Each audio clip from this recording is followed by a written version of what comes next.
Hey, what's up? So in the heart attack hill video, when I was up there struggling around, I turned my bike like facing to the right side of the hill, and I was trying to scoot over to like a flat spot over there.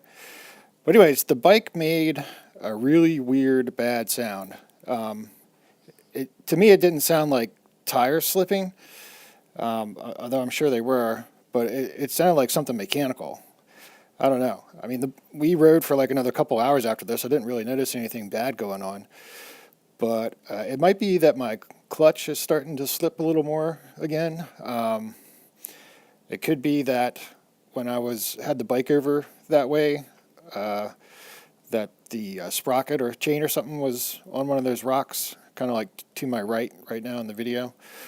But I'll cut to the section where like I made the bad sound, and I'll like loop it in here a couple times.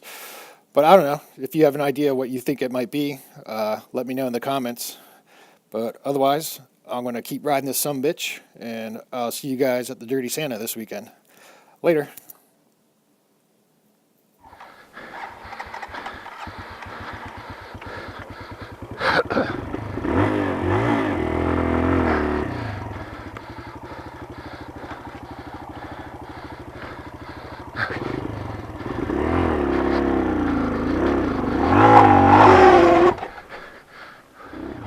That wasn't a good sound.